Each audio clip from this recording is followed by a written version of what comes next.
want to mention, certainly to acknowledge the passing of Al Showers. I don't want to say he's my favorite cameraman with all these cameramen in here, but we've always enjoyed being around. So it's sad to see that news as an old media guy. I get to see a lot of you guys in my previous life in journalism, and we've always enjoyed to be around. So certainly thoughts and prayers to his family and friends.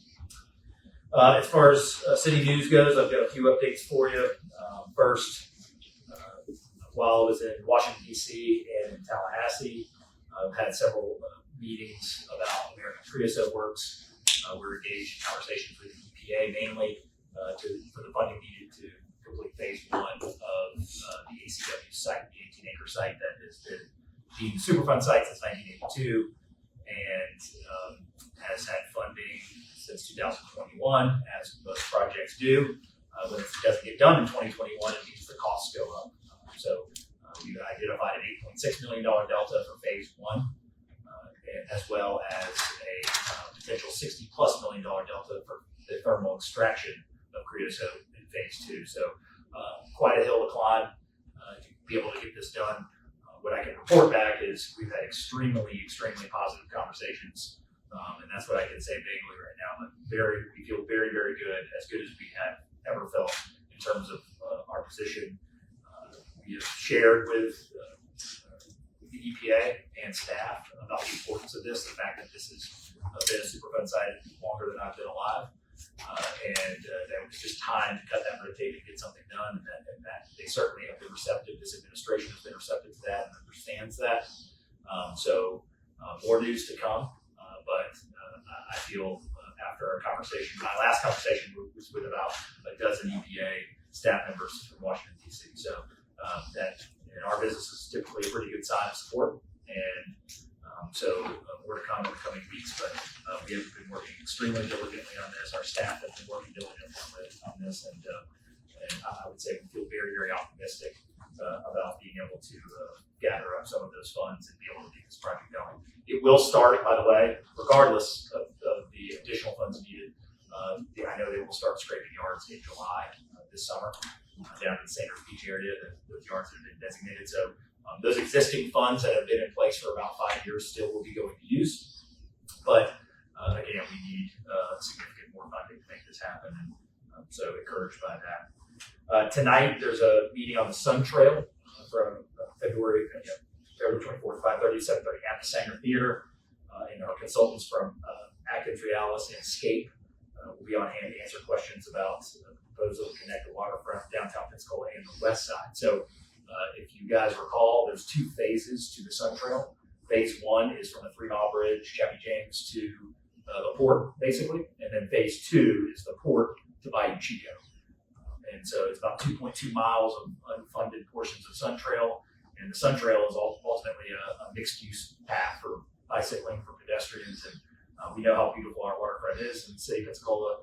It certainly would be nice to have increased accessibility for pedestrians, for our children to use, and to be better connected throughout the south side of the city. So please come with questions. This particular tonight is the phase two design. So that is from the port going west to Bayou Chico. So not that you can't ask questions about the phase one, but that's moved further along. That is in design. We've had some meetings about that previously, but the phase two is tonight, 5:30 to 7:30. And again, at the Sanger Theater, plenty of free parking down there with the Palafox construction. The Baptist Legacy Campus update. There's a neighborhood meeting on March 5th from 5 to 7 at the Fricker Center to share an update about the demolition process of the old hospital campus. This, of course, in part of our ongoing commitment to share and delineate as much information as possible. We have been sending out physical postcards. We have been sending out email lists with radius around the Baptist campus. We have left no stone unturned in terms of trying to make sure we're proactive in getting the information out. And you guys may have reported on or seen Josh Wallace's presentation to council a couple of weeks back that I thought was really filled with all of the information, and it really answers lots of the general misperceptions that we may be hearing out there about asbestos, about in the air, the fact that 97% of that isn't even asbestos that can go in the air. and the fact that Josh and his team are really on top of it every day. So March 5th is a time for our citizens and residents to interact directly with the demolition contractor, North Star, with Jacobs, our owner's rep on the project. So it would be a great opportunity for anybody with questions or concerns to be there. So again, March 5th, 5 to 7 p.m. At Fricker Center. The Port Road and Rail project is getting underway. It's set to begin work this month on the road rail rehab project for much needed maintenance. A lot of this actually dates back to Hurricane Sally and perhaps before. And the road and rail project, very different than the Bird On Project May project or the American Magic project. This is infrastructure to continue the health and vibrancy of our port. So it is road and rail, literally. This is working on the road improvements, the rail improvements. If you guys have driven on port, it's pretty obvious that it looks a little worn down as you come in. And a lot of that damage has taken place during Sally. Unfortunately, FEMA did not respond in a way that we had hoped in the previous administration and this administration. So we're appreciative to have the support of many agencies that have helped us fund this, including Florida Commerce. And so looking forward to that. We do have a resident satisfaction survey open for check your inboxes, mailboxes, social media. It is open from February 18th through March 31st. And postcards, if you haven't already gotten one, you should be getting one if you're a city resident. On the Bay Center survey, nearly 2,000 people have responded. You guys remember we extended it a few days. So more than 2,000 people have responded to that. I have not seen any of the results yet, so I don't have any answers for you on that. But it looks like we will be getting our report from WT, our consultant, on the Bay Center and the surrounding area on March 2nd, so next week. And then I know the hope is that we have a joint meeting both with the City Council, the County Commission, and myself later in March to be able to at least talk through those preliminary reports. I have read, I did not watch the county presentation yet. I am going to go back and watch that, but I have read the entire Bay Center report that came in from Legends to the county, so pretty up on that. I've asked some follow-up questions of Legends on some of the financial assumptions and things like that. I just want to make sure I understand them, and so more to come. But looking forward to that conversation. The Reimagine Palafox continues to be on schedule for May 24th, incentivized completion. If you've been down there, he said you'd start at the accordion style from the south and the north. If you go down there now, the southernmost block of the project and the northernmost block, you're starting to see the curves cut in, the concrete being poured. You can see kind of the vision of where the sidewalk will be and where the road will be. So my favorite part about going down there is seeing how many kids and kid-like adults that are watching all of the construction happening and all of the bulldozers moving.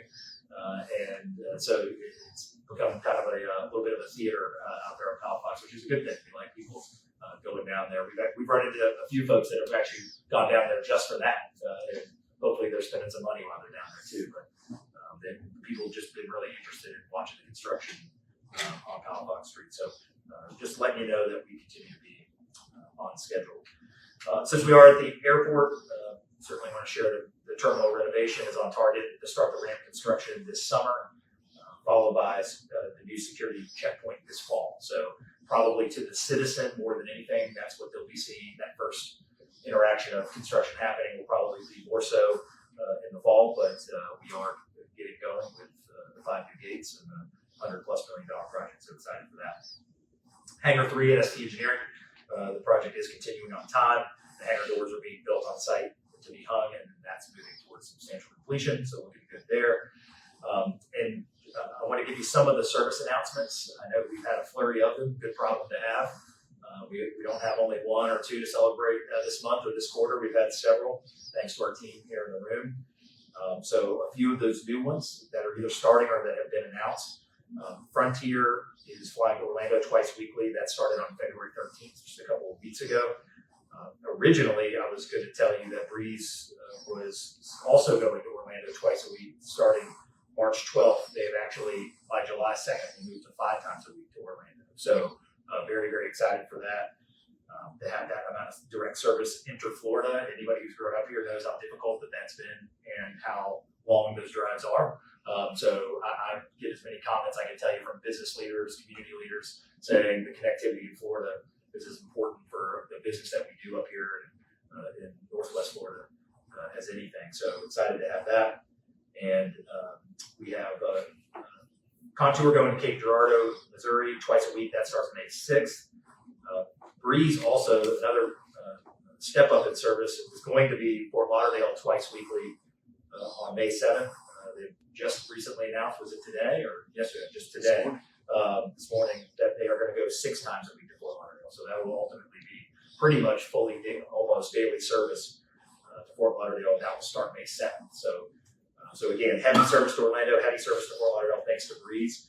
And the stat that our folks shared with us, just to see the commitment that Breeze has shown pretty quickly, is in less than 2 years of them being here, when they announced their first 2 flights in early summer of 24, they're now, with all of these changes, when we get to this summer, with all of those in place, they'll now have 25 daily flights that year. So literally gone from 2 to 25 in a matter of less than 2 years, with hopefully more momentum. I know there's more conversations about additional destinations to come.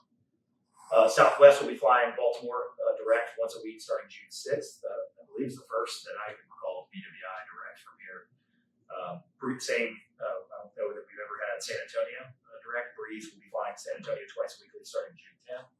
And American will be flying to New York City, LaGuardia once a week starting June 20th, on top of the Delta service that's been very successful going to LaGuardia. So that is everything I've got.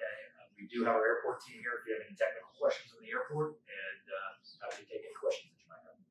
Mayor, what's the latest on the Grand Hotel, and what do you think the owner's decision is tied to the future of the basin? Yeah, so appreciate the question, and certainly understand it from citizens because they see a building that's been sitting empty since the hurricane. I always start with a disclaimer that, or maybe the misperception that this is privately owned property, and it is being conditioned, unlike 1750 North Palafox, which has been left for dead and left as a blight in our city, left for our police officers to have to deal with people on the roof. Unlike that, at the Grand Hotel, we're in constant communication with the property owners. They are in no code violations. So in the same way, as long as your house, your private property, is not in any code violations, there's sometimes a misperception that the city can somehow go to a private property and tell them what they can do with it.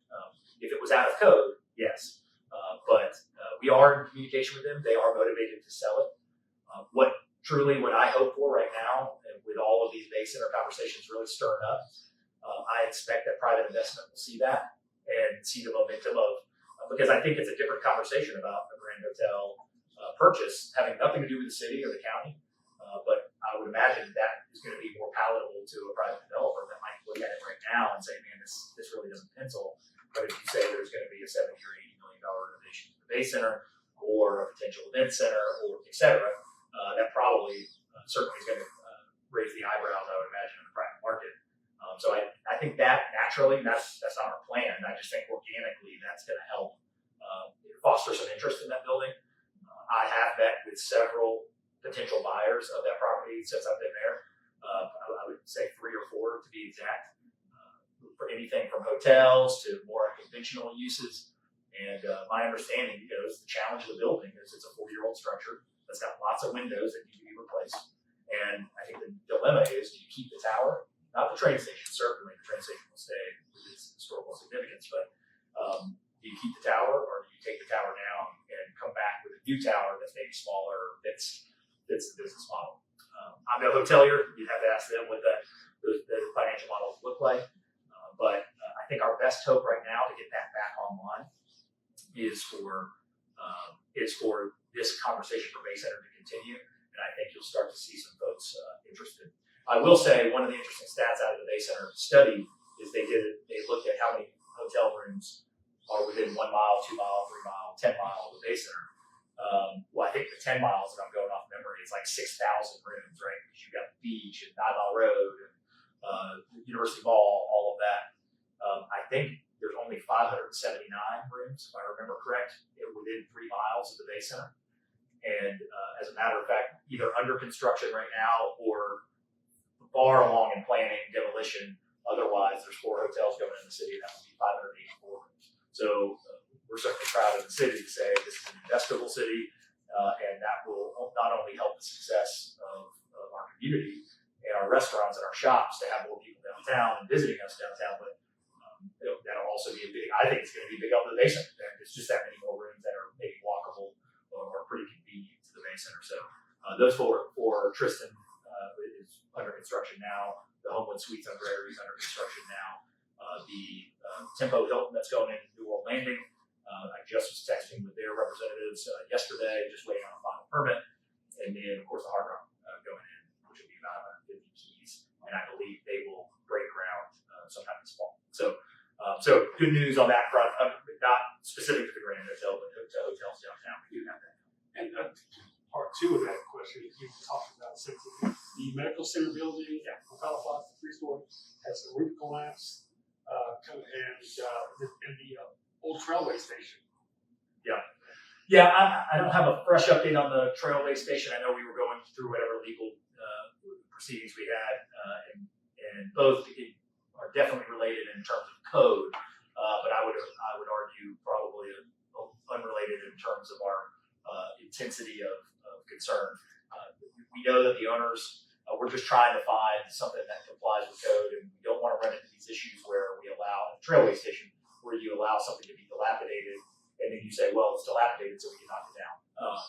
And so that's a little different. 1750 North Palafox, again, is the poster child for why commercial blight needs to be enforced in the city. And it's why we've raised the fees significantly, per day fees on code enforcement, because these are out-of-state owners that bought it for a small amount of money 10, 12 years ago, and that's fine.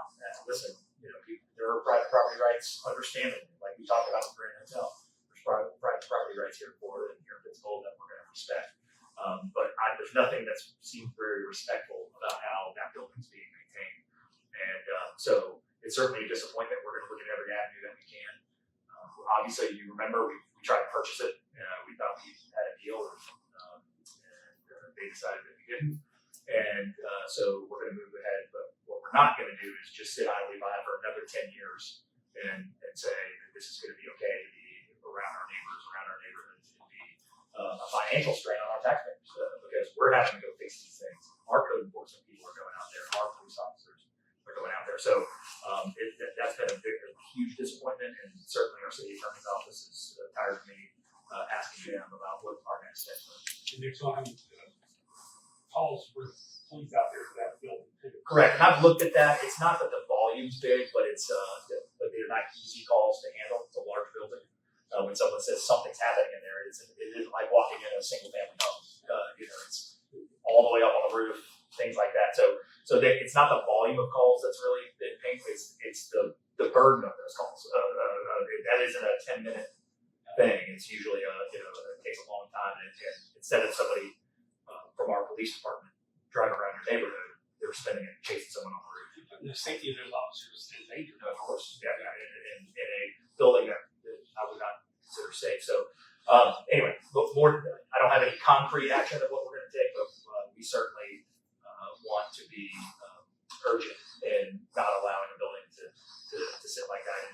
And really, what that building was the genesis of our overhaul of some of those commercial fines, because I think when I got here, it was something like $50 a day. Well, $50 a day isn't going to move anybody to do anything, and that's probably why we are where we were. I think we're somewhere like $250 a day, where it's going to have to be painful enough for somebody to actually take action. So more to come on that. With the Mardi Gras, the second line Tuesday, and Pensacola over, does the city have anything planned to continue to push people to Palafox through the construction? Yeah, so actually, Adrian's been doing a good job. I mean, we're going to continue our weekly marketing and all of those efforts that we've already been handling, but we were talking about doing some larger promotions and things like that. We're talking about, of course, what how the grand opening would work. This is something that we would just do right when it opens, hopefully May 24th. We're having early conversations about tying in the formal opening of Palafox to the American 250. I think that would be a cool way to kind of, even if it's already technically open, we can do kind of the official ceremony then. We're working on some promotional things with DIB.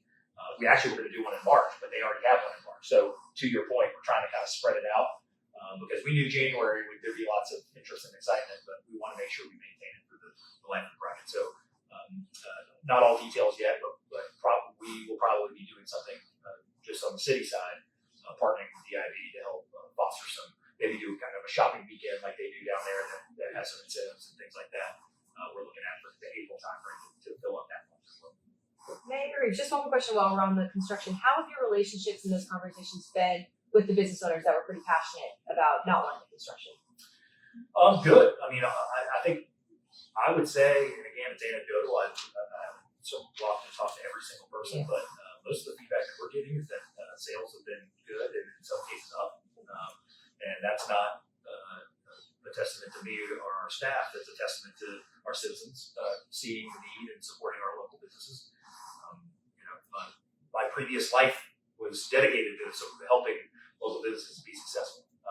Not just being a local business owner, but I was helping mentor or get mentorship for actually many businesses that are downtown. I would say the feedback has been generally quiet, which I think is a good thing. And because I think they've been encouraged and listen, it's the unknown causes anxiety. And I think when you look back and say, when people didn't know, when we try to explain that the sidewalks would be open, it's hard to explain it until you see it. And it's hard to explain that they're going to move really quick until they're out there moving really quick. And so I just think that's human nature. That's what makes this job a little complex sometimes is, kind of that, hey, we've got to fight through this and trust us. We're going to be diligent. And we're going to try to do all these things. And at least early on, we are not claiming victory about anything. We have a long way to go. So, but I certainly feel satisfied with the early speed of the project. The fact that our citizens and our residents and our region, not just our residents, but people driving in and still supporting our local businesses has been a good thing.